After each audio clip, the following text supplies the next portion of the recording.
curso pré-ENEM. Então eu vou começar a gravar minha tela e mostrar para vocês algumas questões do Enem 2019 e do Enem 2020. E na última parte da aula vou trazer um pouco de gramática, é sempre bom de revisar, tá bom? Espero que estejam bem. Se quiserem participar da aula, fiquem à vontade aí para ligar o microfone, ou também mandar uma mensagem no chat aí que eu vou ler, tá bom? Eu vou fazendo as perguntas e vocês podem mandar a resposta que vocês acham que é ali no chat, né? Depois eu vou dizer qual é a resposta certa e eu vou comentar por que essa resposta é certa e as outras são erradas, tá?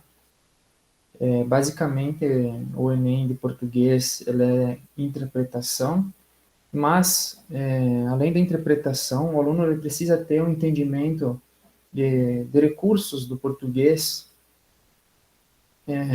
que são essenciais para um texto ficar bom. Enfim, além disso, caem de vez em quando algumas figuras de linguagem também, e entre outras funções de linguagem, cai também que são tipos de linguagem, os gêneros, a função de cada gênero, né?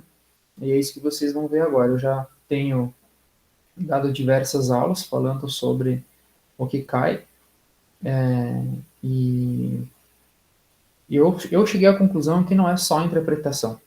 Não é só interpretação. O aluno tem que ter um mínimo de entendimento de recursos do português, como esses que eu falei, de figuras de linguagem, de gêneros, de tipologias, de funções de textos, para que eles servem.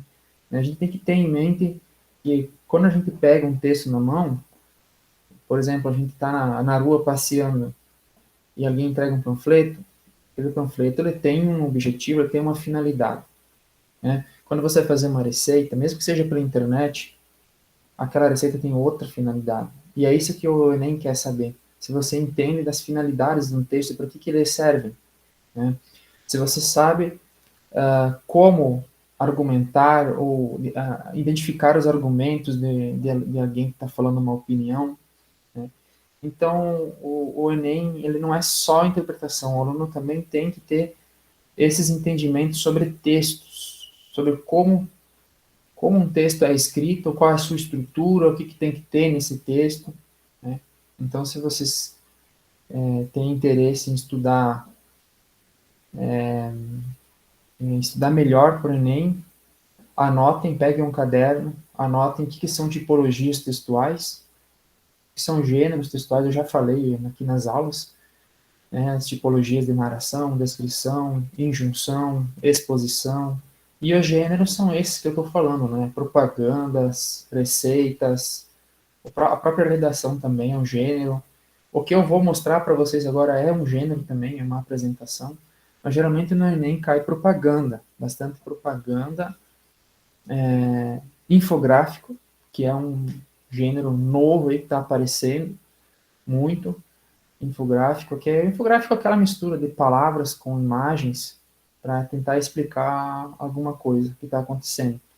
Como se fosse uma reportagem, mas de uma maneira mais simplificada e com bastante dados, né? Enfim.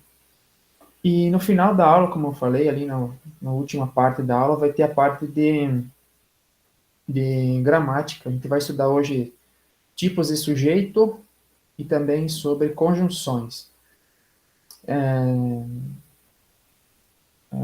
Como física também, português também é complexo.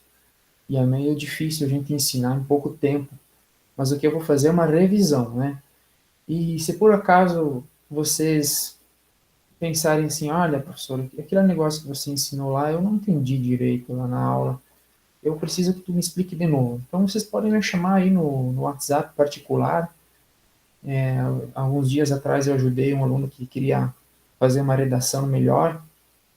Eu às vezes não respondo naquele momento, mas dentro de algumas horas eu respondo e posso ensinar, mandar um áudio também para explicar sobre um assunto que eu vou passar aqui, né? Então vamos lá, vamos começar com um simulado de Enem. São perguntas de 2019 e de 2020 também.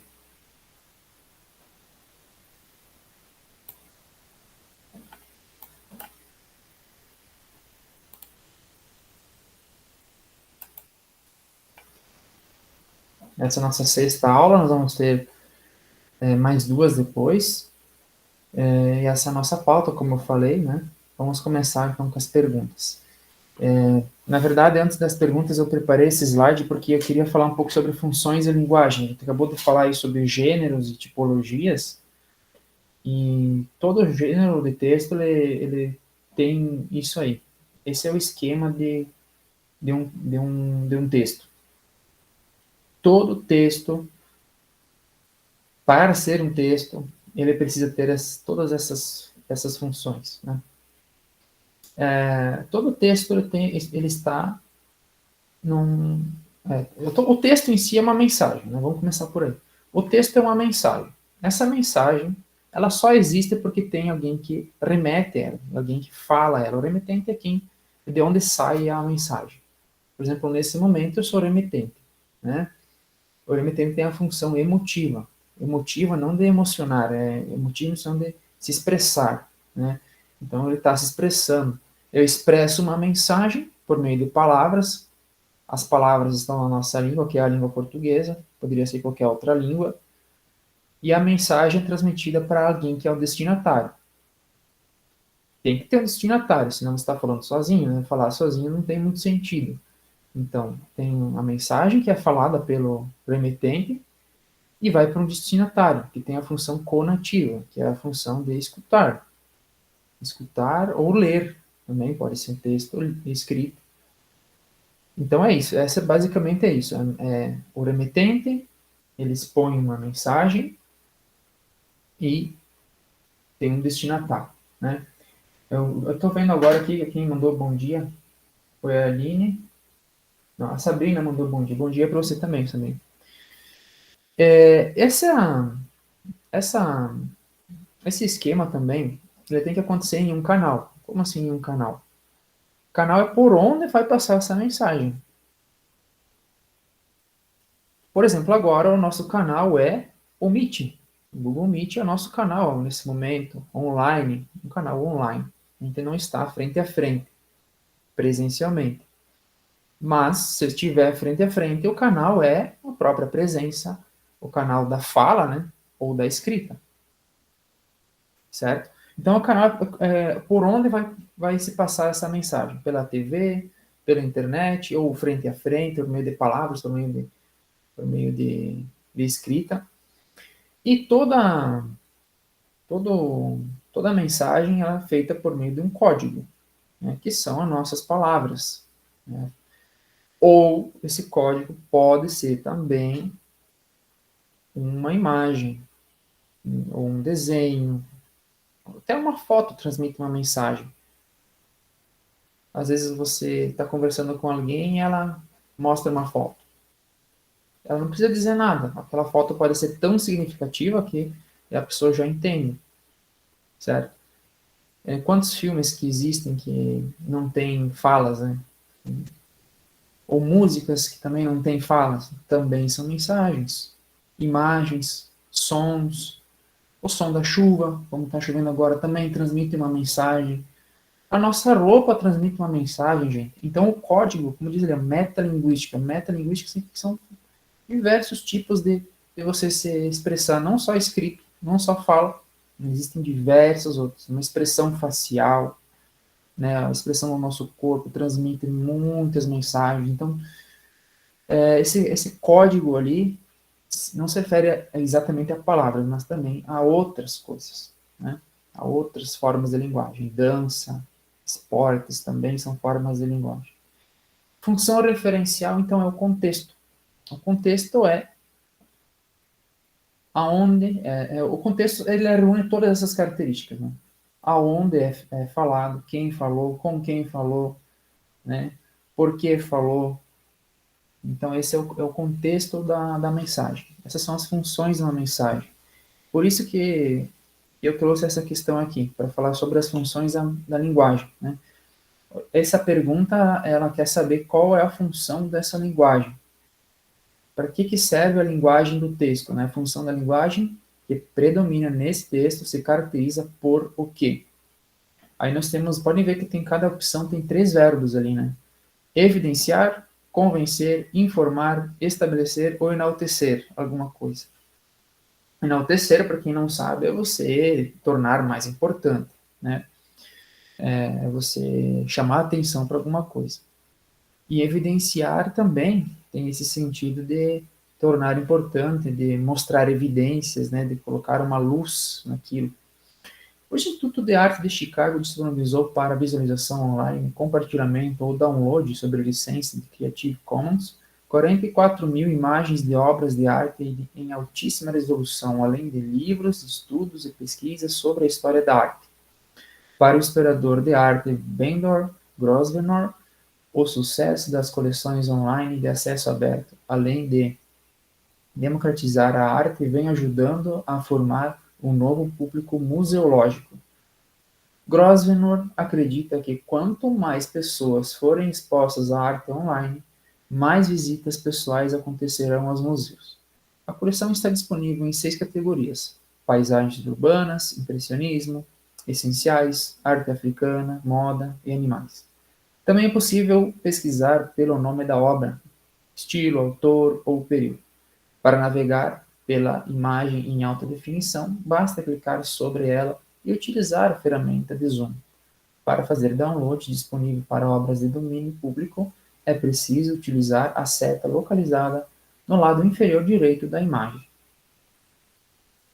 Então, esse é o texto que fala aí sobre o compartilhamento de imagens de obra de arte em altíssima resolução. Certo?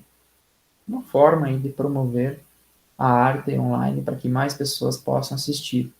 E ali também, nesse texto, que é um texto de informação, né, para informação, ele traz os tipos de arte que tem, a africana, de animais, impressionismo. Isso é para chamar a atenção do público e para falar, para a pessoa que está ouvindo, que está lendo, pensar, olha, eu me interesso nisso. Beleza? Eu queria chamar a atenção para uma coisa. Enquanto eu estava lendo, vocês perceberam no tom de voz aí, respeitando as vírgulas, os pontos, quando tem 2 pontos também. Então, isso é essencial na hora de você ler o texto. Não ficar pulando ponto, pulando vírgula, os parágrafos. Quando tem um parágrafo, é para você dar uma respirada. Ah, professor, mas demora, a gente não tem tempo. Sim, mas é melhor você fazer 10 questões, acertar as 10 do que fazer 20 e errar as 20, né? Então, é melhor você fazer com calma. E aí vamos para a pergunta, né? Qual é a função da linguagem desse texto aí, que falou sobre a arte, falou sobre a disponibilização de arte na internet? É evidenciar a subjetividade da reportagem, com base na fala do historiador da arte? Será que é convencer o leitor e fazer o acesso online, levando a conhecer obras de arte? Será que esse texto tem como função informar sobre acesso a imagens por meio da descrição do modo como acessá-las? Será que é para estabelecer uma interlocução com o leitor, orientando a fazer download das obras de arte? Ou será que é para enaltecer a arte, buscando popularizá-la por meio de possibilidade de visualização online? Se vocês querem que explique alguma questão, eu posso explicar.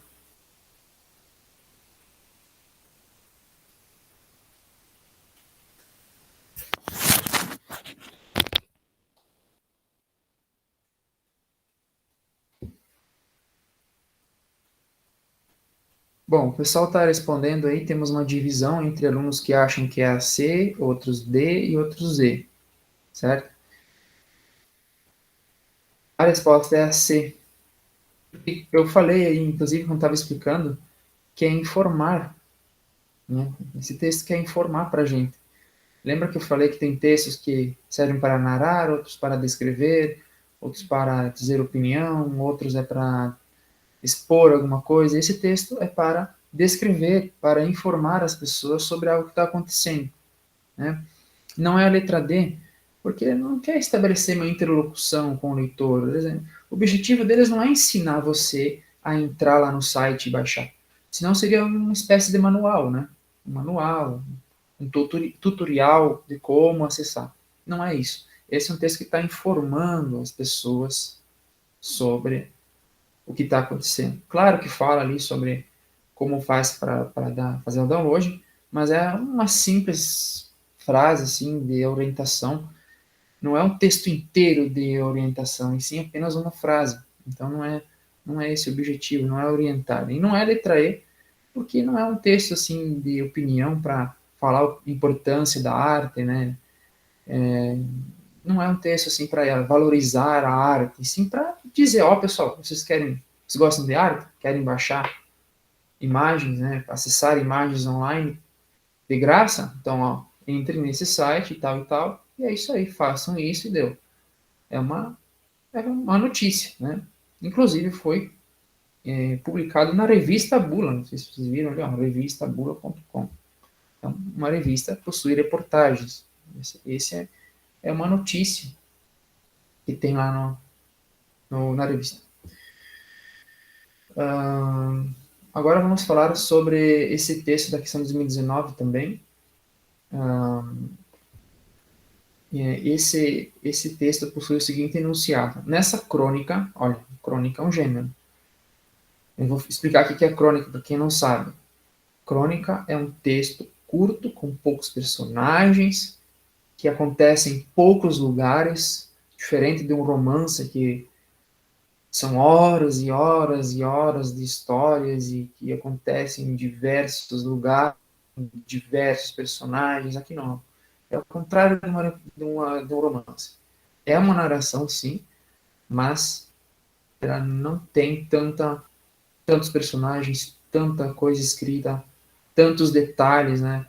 A crônica é um gênero que eu gosto muito porque vai direto ao ponto, explica o que aconteceu, né? Às vezes você não entende, mas essa é a graça dela. Às vezes você não entender muito uma crônica, você lê de novo até entender. E a crônica é isso, é um texto curto, com, sem falas, né? Dificilmente tem falas. Ou às vezes a crônica ela só é de falas. Né? Ou não tem falas, ou só tem falas. E umas poucas falas, certo? E um dos grandes autores de crônicas é o Luiz Fernando Veríssimo. Eu recomendo muito a vocês, não sei se vocês já leram, eu recomendo vocês retirar livros dele, ou até comprar, porque tem cada crônica, porque além de você dar risada nas crônicas dele, que são bem engraçadas, inclusive esse é dele, né, também, você aprende também sobre o mundo, porque ele é um cara que fala bastante de cultura nas crônicas dele. E a pergunta é, o efeito de humor é basicamente construído por uma o quê?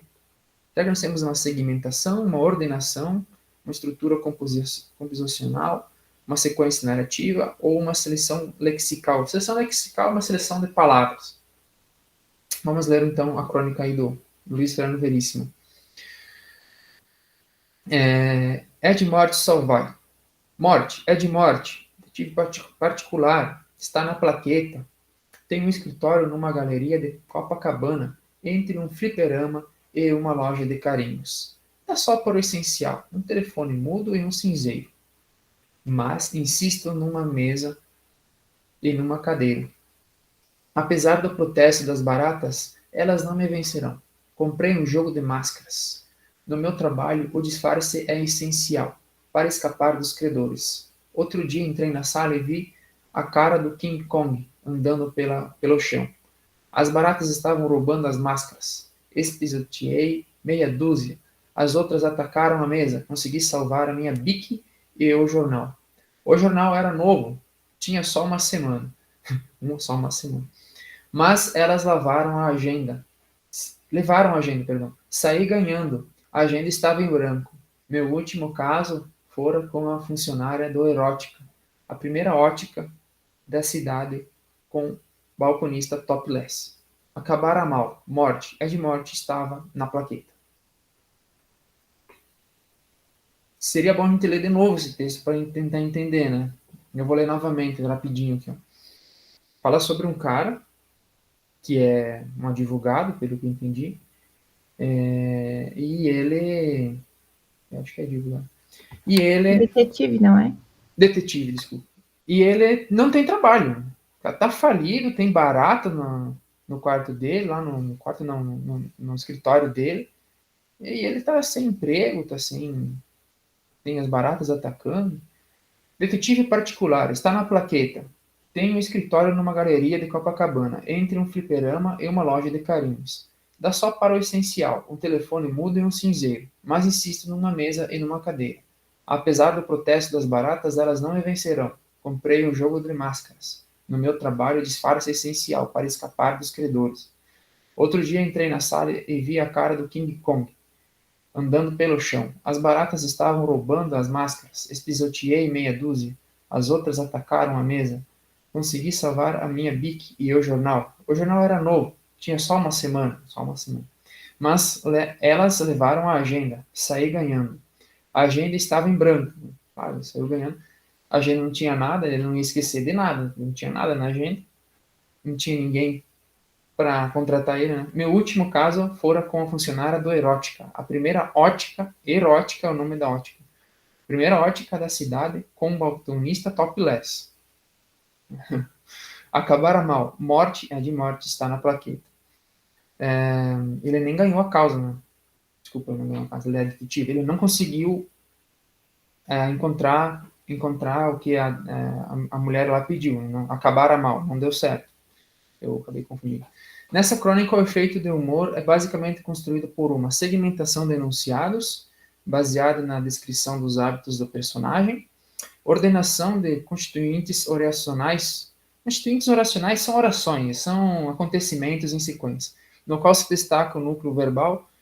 Então, no qual se destaca o núcleo verbal é a ordenação de várias frases em que o que acontece é mais importante, né? Ou será que a estrutura de composicional, caracterizada pelo arranjo singular dos períodos? Então, tem uma estrutura com arranjo singular, estrutura composicional. Ou será que é uma sequenciação narrativa na qual se articulam eventos absurdos? Ou será que é uma seleção lexical, seleção de palavras, na qual predominam informações redundantes, informações repetitivas?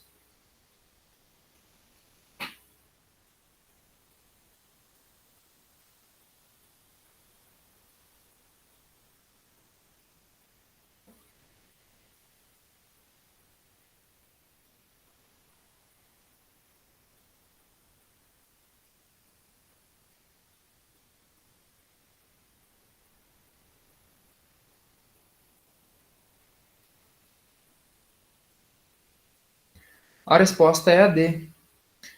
E por que não é A e a B? A A fala sobre a segmentação de enunciados baseada na descrição dos hábitos do personagem. Não existe uma segmentação de enunciados. Existe uma sequência de coisas que acontecem na rotina dele. Né? Não são enunciados. Né? Não são títulos que está acontecendo ali. Né? Também não tem uma ordenação de orações no qual se destaca o verbo. O verbo não é o principal, né? Tem outras coisas mais importantes. Por exemplo, o que tem de verbo ali? Tem o tenho, só o verbo sozinho não é importante. Tem o comprei, tem o verbo espisoteei, mas o que é mais importante não é o verbo, em si é as frases completas, né?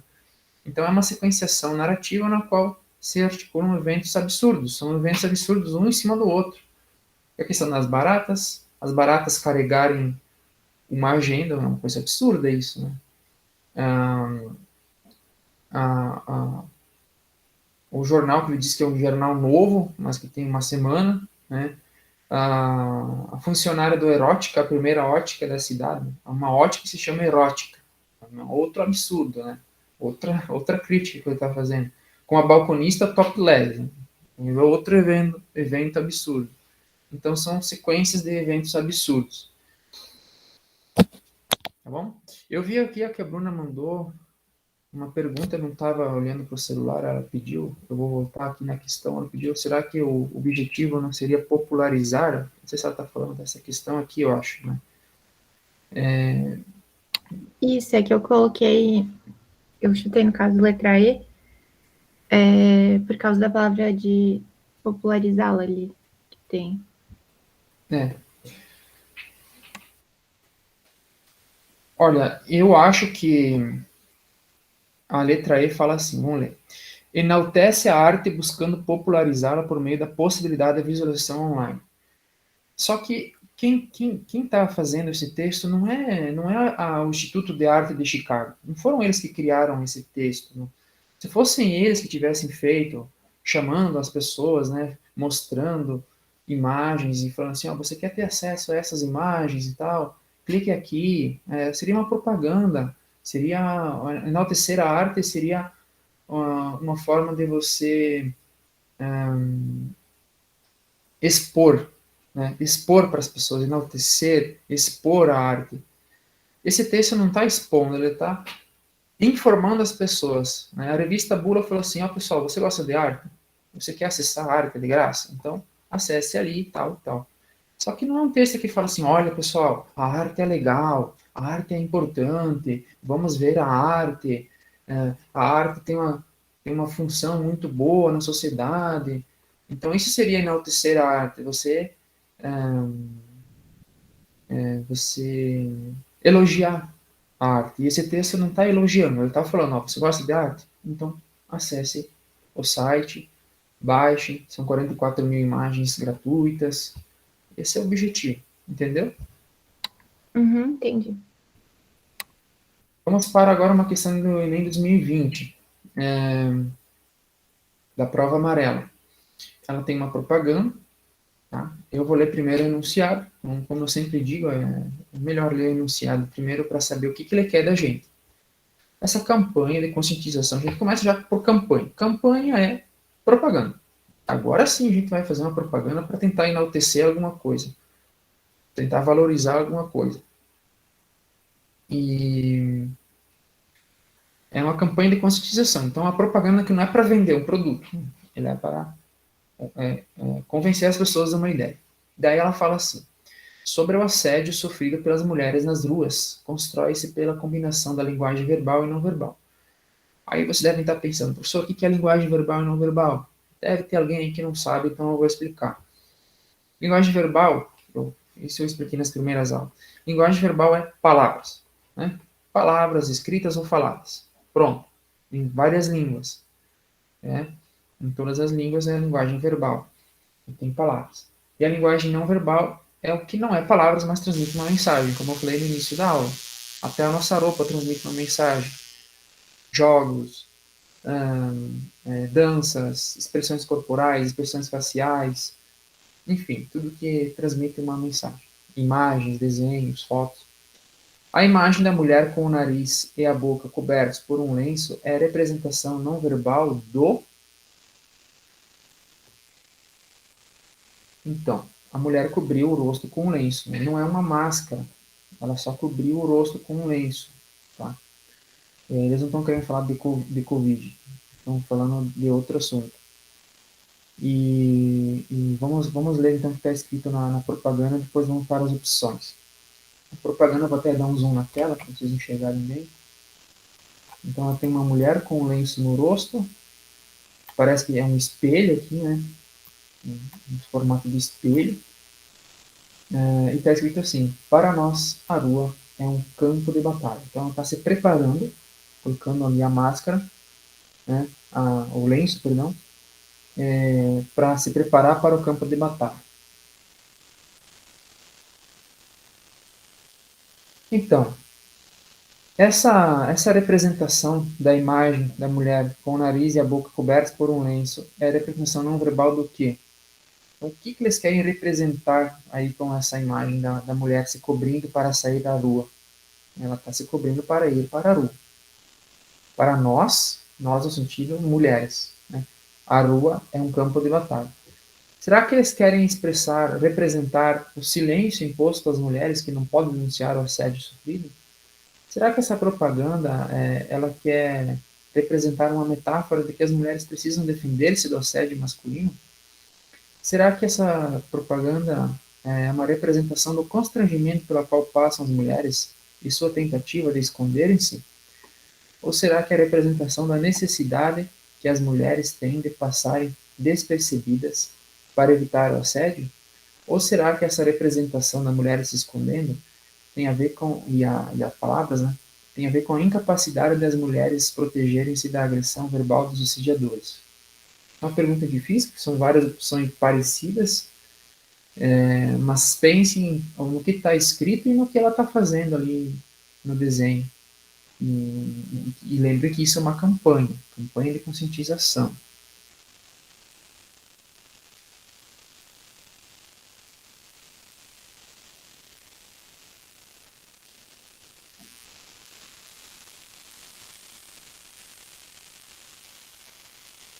Nós temos uma frase: para nós, a rua é um campo de batalha. E nós temos a representação dessa frase.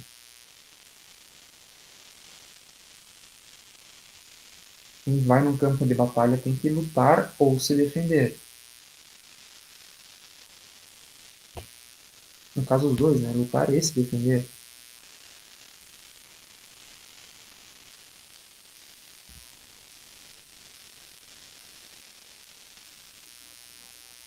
No caso de uma máscara, você não está mostrando uma luta, e sim uma defesa. Não quer mostrar o rosto, para não ser, para não ter problemas na rua, não se incomodar, digamos assim.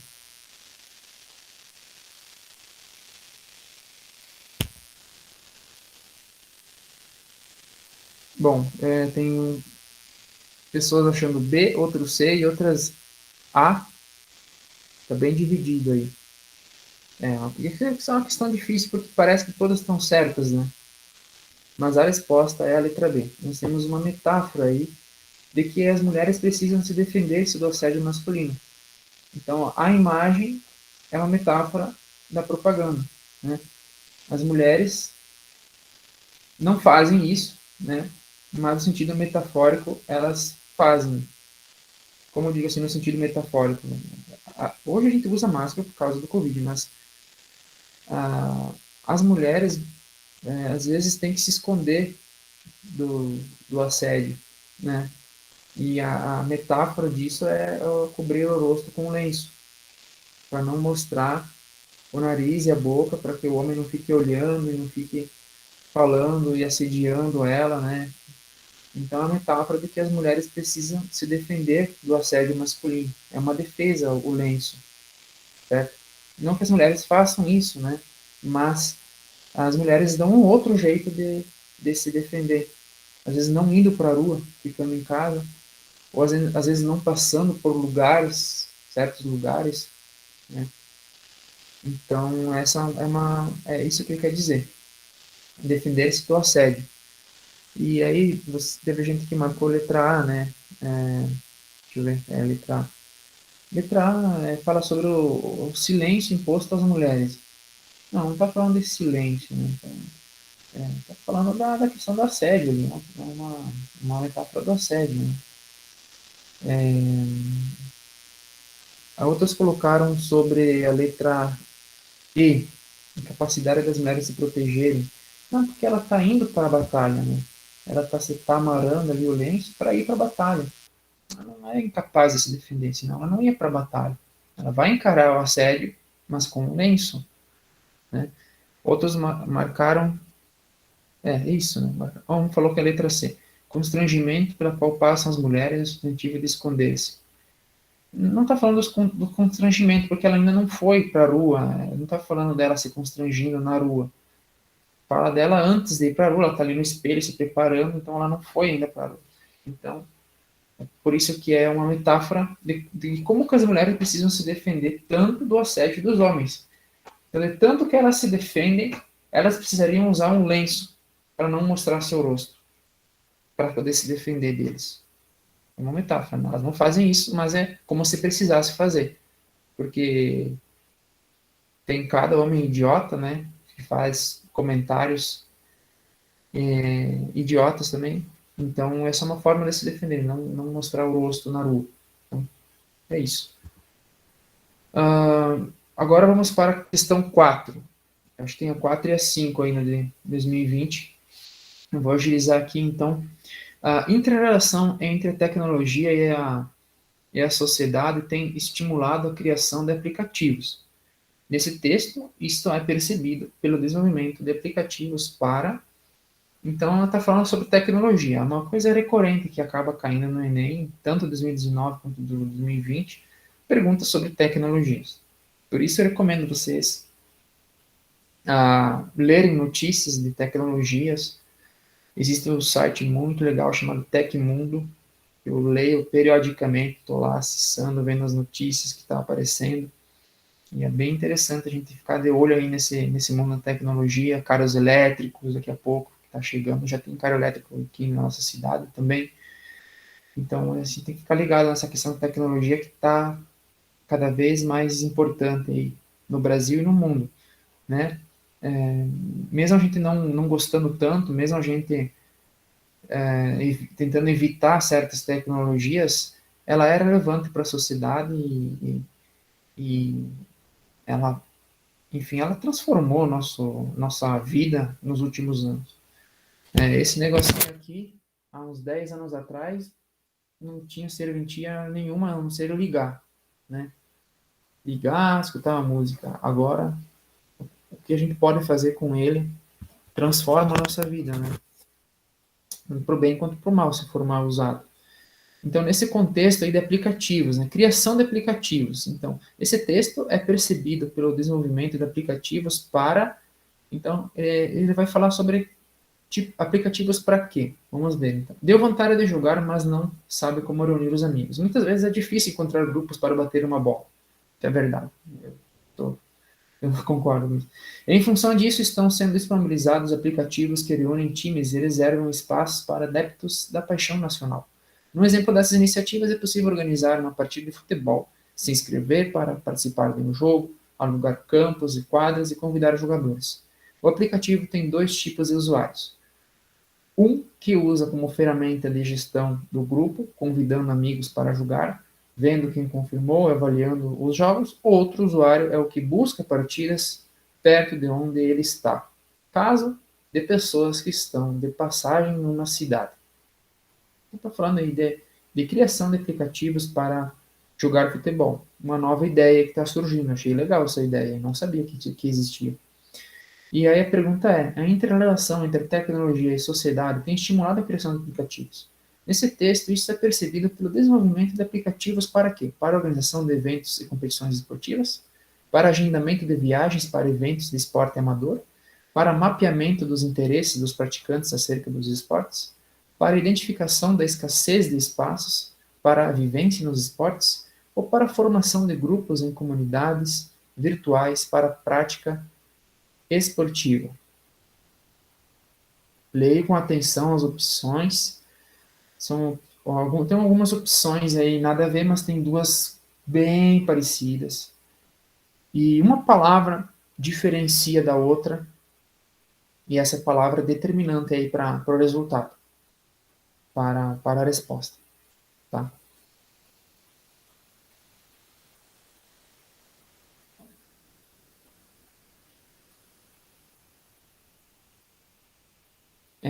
Lembrando assim, a palavra evento, quando fala em evento, é algo que reúne uma grande quantidade de pessoas, certo?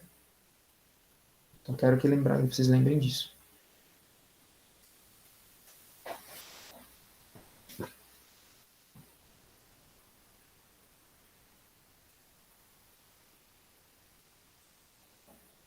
Vou mandar aí a resposta de vocês. Nós temos aí uma maioria indo na E. E é isso mesmo, pessoal. Teve uma aluna aí, a Sabrina, na dúvida entre A e E.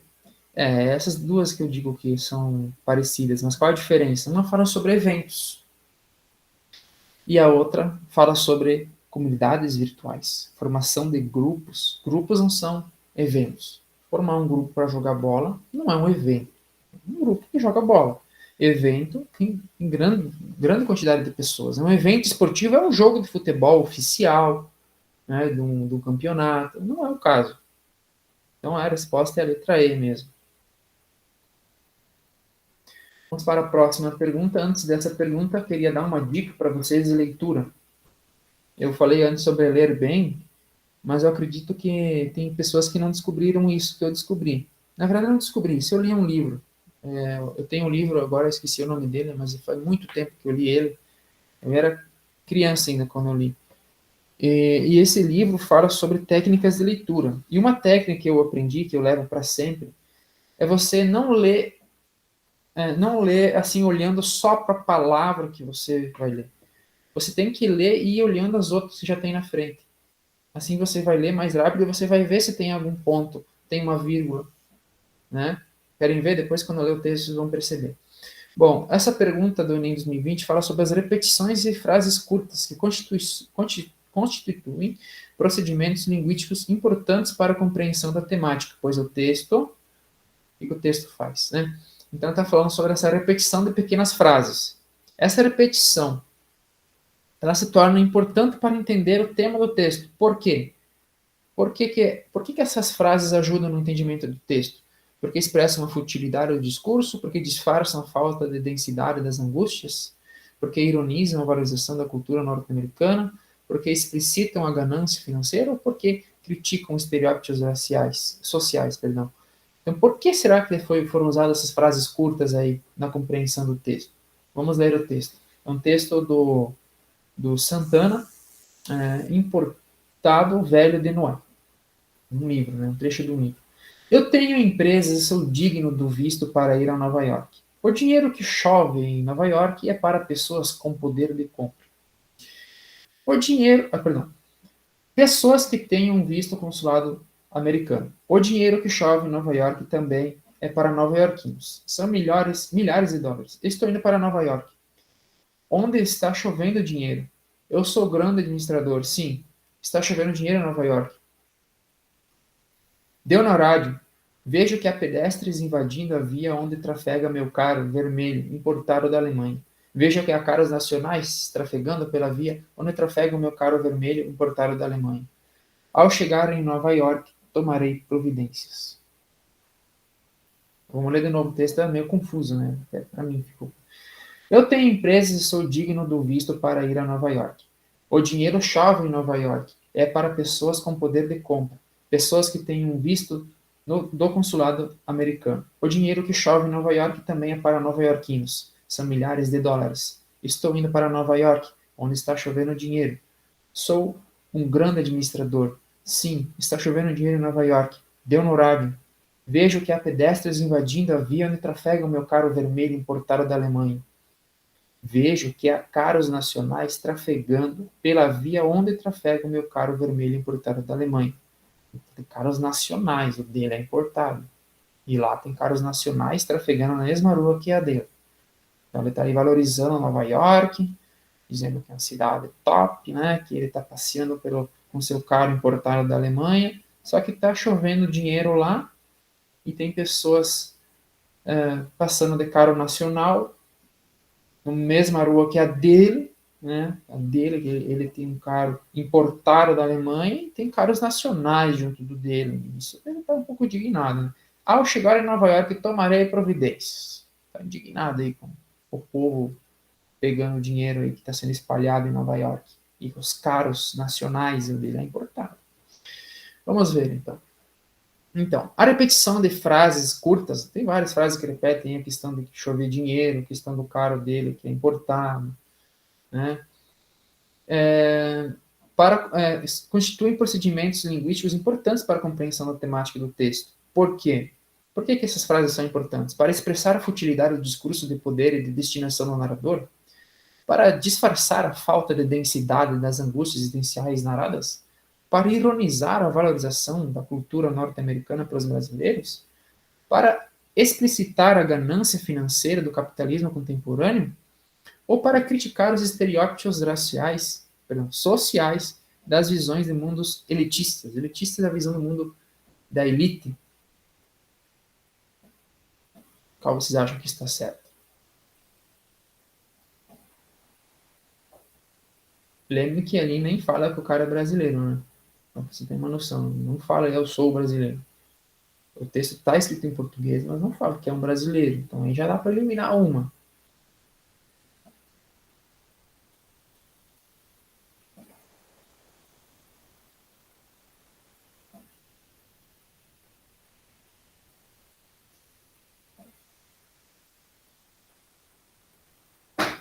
Sempre pense no primeiro verbo que tem em cada opção ali. A primeira é expressar alguma coisa, quer disfarçar alguma coisa, será que ele quer disfarçar colocando essas palavras ali? Será que ele quer ironizar alguma coisa? Essas frases curtas é para ironizar. Essas frases que ele tem, ele tem um cara importado que está chovendo dinheiro, ele está fazendo o quê? Está querendo disfarçar, expressar alguma coisa, ironizar, explicitar alguma coisa, ou criticar alguma coisa com isso. Eu estou vendo aqui bastante gente colocando D, outros colocando A, outros Z. Uma divisão. E a resposta é a letra A. Expressar a futilidade do discurso de poder e de distinção do narrador. É isso que ele quer fazer. Né? Então, ele quer essa repetição de frase é para expressar que é fútil isso. E daí se tem um cara importado? E daí se está em Nova York? E daí se tem caras nacionais e o teu é importado? Né? Então, é para expressar essa futilidade do discurso do poder. Como se ele... É fútil isso, que ele pode, que ele não pode, que ele pode fazer as coisas em Nova York. Então, está mostrando que isso é uma coisa fútil. Vejo que há caros nacionais trafegando pela via onde trafega o meu carro vermelho importado da Alemanha. Grande coisa. Coisa fútil. Né? Então, essa é a resposta. Essas repetições de frases curtas, elas constituem procedimentos linguísticos importantes para a compreensão matemática, pois expressam a futilidade do discurso e do poder de distinção do narrador. Então, ele quer se diferenciar dos outros. Ele quer se distinguir dos outros. Ele não é que nem os outros. Ele não tem um cara nacional, tem um cara importado, né? Vamos agora falar um pouco sobre sujeito e predicado.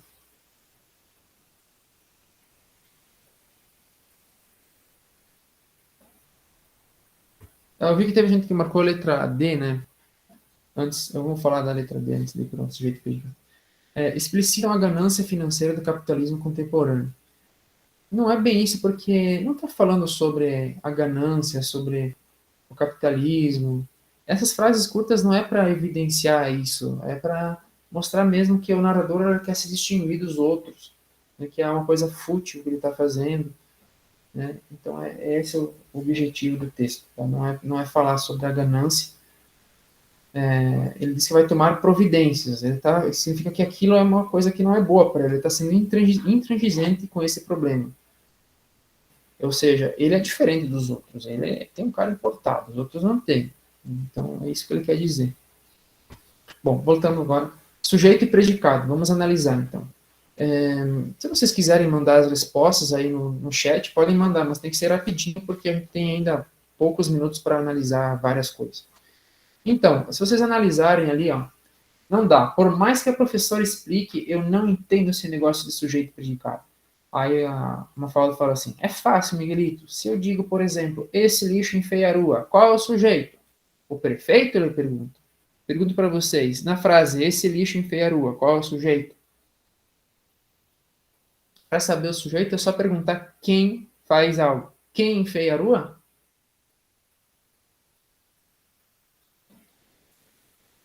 O lixo?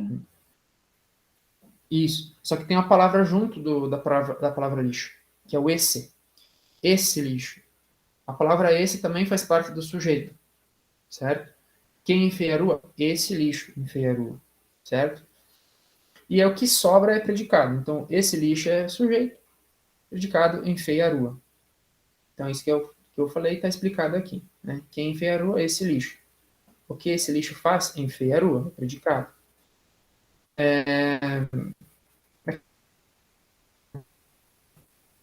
Arco-íris na mesma foto nos Estados Unidos. Então, quem captura o relâmpago e arco-íris na mesma foto nos Estados Unidos? O fotógrafo. É o sujeito. Né? E o predicado é o que está em amarelo. E aqui temos 3 frases. Né? Pediram desculpas aos alunos do terceiro ano Qual é o sujeito? Os alunos do Os terceiro ano. alunos. Eles... Oi? Os alunos do terceiro Os ano. alunos do terceiro Sujeito. ano.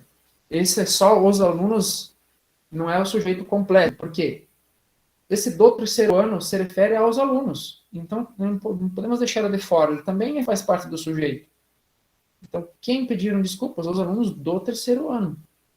Precisam ser pintadas essas paredes. Quem precisam ser pintadas? Essas Essas paredes. paredes. Essas paredes, ou essas também vai junto. Né? Descontraídos, alegres e peraltas na sala os garotos estão. Qual é o sujeito? Os garotos.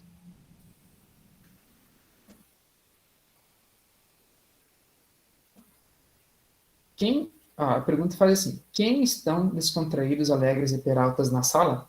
Os garotos. Nesse caso, são só os garotos. Certo? Porque a gente pergunta assim: quem estão descontraídos? A gente pergunta não só quem estão descontraídos, alegres e peraltas na sala. Né? Os garotos. Agora, se eu falar assim: os garotos alegres e peraltas estão descontraídos na sala. Aí sim, quem estão descontraídos na sala? Os garotos alegres. Então, você tem que sempre perguntar quem para o verbo. E o sujeito não é uma palavra, não é ser mais, pode ser que nem no caso da letra A ali, são 5 palavras do sujeito. Tem que tomar cuidado com isso. Né? E existe também a ordem diferente. Como vocês viram na letra A, o sujeito está no final da frase. E nem sempre está no início da frase, né? Em nenhuma delas o sujeito está no início. Pode ver ali, ó.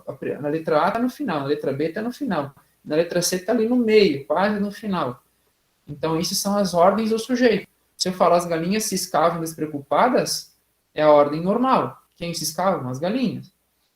Se eu falo ciscavam despreocupadas as galinhas, quem ciscavam despreocupadas? As galinhas, só que está no final da frase, é a ordem inversa. E às vezes o sujeito está no interior, como vocês viram na letra C antes. Despreocupadas, as galinhas ciscavam. Quem ciscavam? Despreocupadas? As galinhas. E esse despreocupadas se refere ao verbo ciscar e não às galinhas. Então, elas ciscavam despreocupadas, é o modo como elas ciscavam. Entenderam? Por isso que despreocupadas não faz parte do sujeito, porque se refere ao modo que elas ciscavam, não o que elas são. Se eu falar as galinhas despreocupadas ciscavam, aí sim, quem ciscavam? As galinhas despreocupadas. Então, esse despreocupadas tem a ver com o verbo, não com as galinhas diretamente. Né? As despreocupadas, as galinhas ciscavam. Quem ciscavam despreocupadas? As galinhas. Pode ver que tem uma vírgula ali separando, né? Então, é isso. Existe esse que vocês viram é o sujeito simples. Né?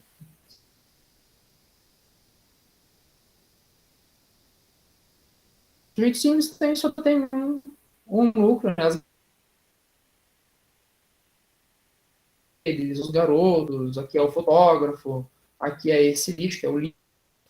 Vocês são simples. Agora tem os compostos também. Por exemplo, Grêmio e Inter se unem em campanha para 80 novos leitos de UTI em Hospital de Porto Alegre. Quem se une em campanha para 80 novos leitos em UTI em Hospital de Porto Alegre? Grêmio e Inter. Então, eles são o sujeito composto. Nós temos duas coisas, né, os dois times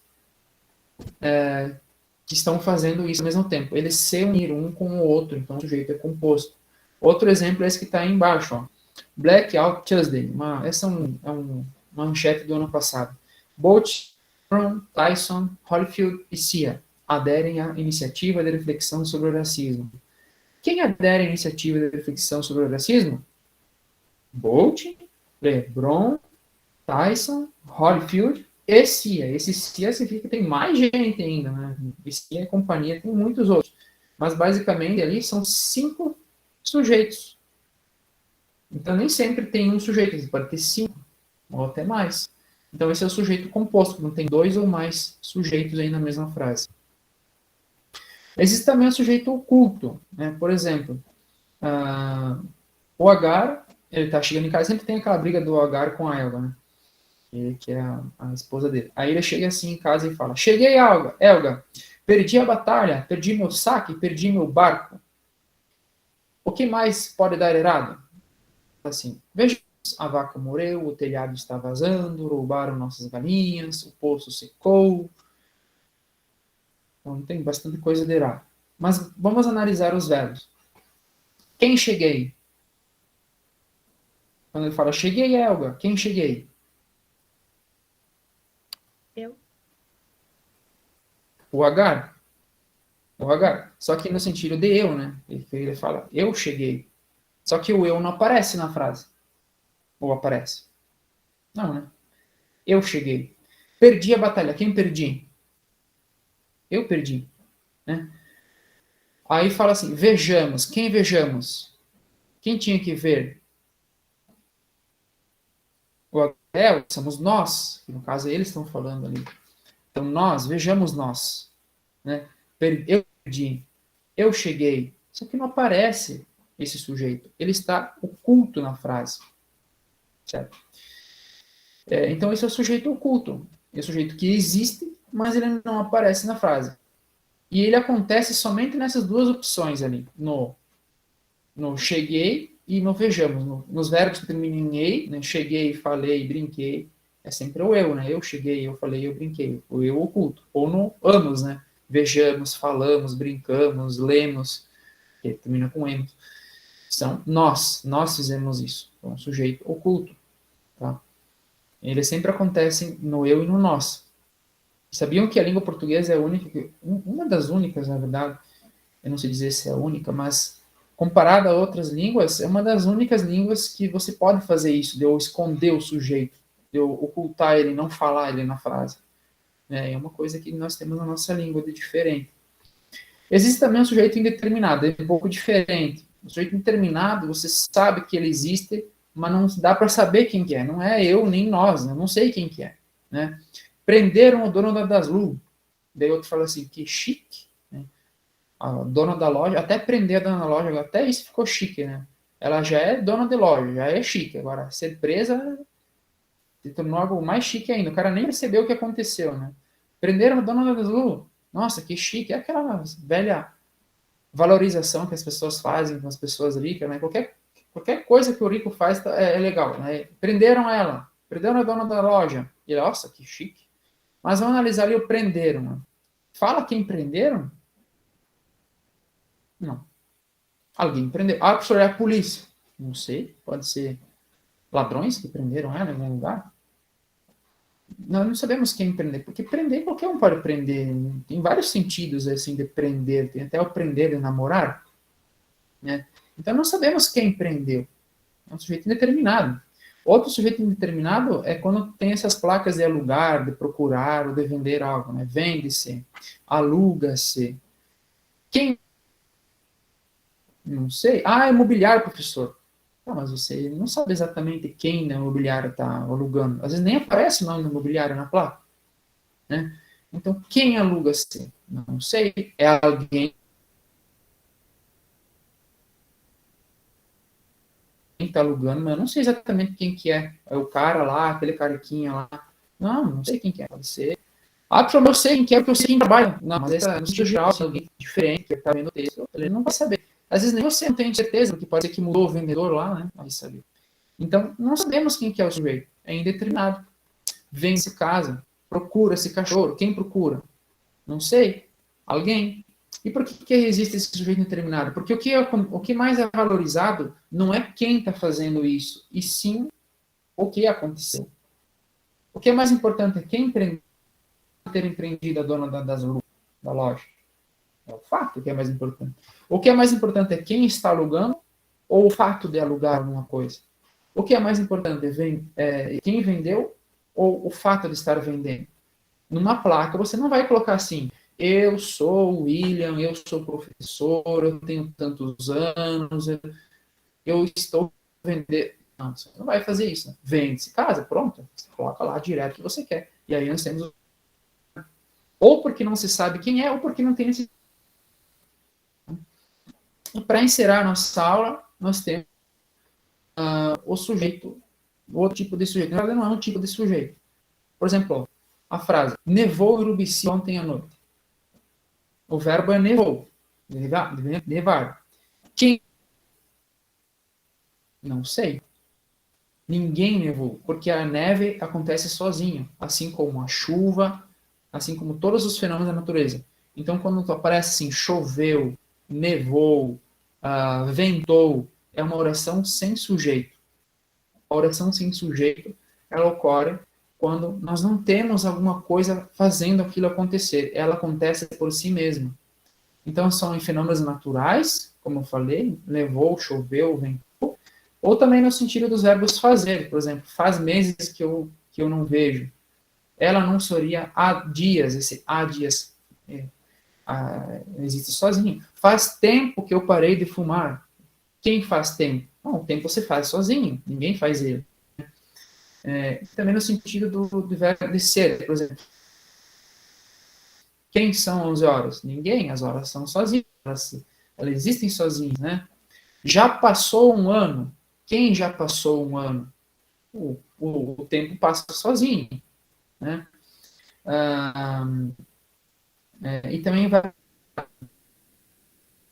chega tantos, quem chega? Ninguém. Eu estou pedindo para parar. Então, essa é a oração sem sujeito. Tá?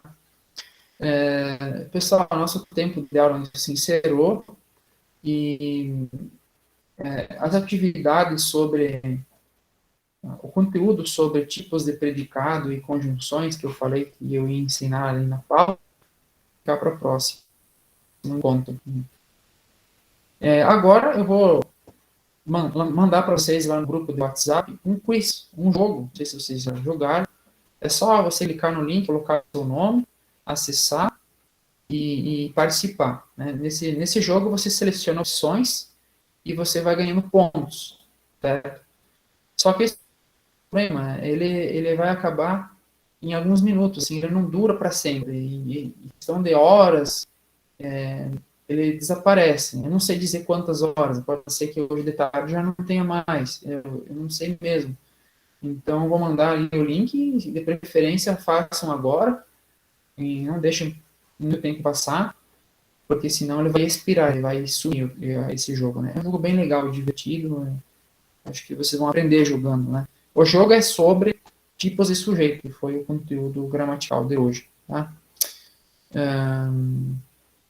Quero agradecer a todos que participaram da aula e desejar para vocês aí um bom fim de semana e até a próxima. Se tiverem dúvidas, só me chamar aí no WhatsApp que a gente dá um jeito de ensinar, tá bom?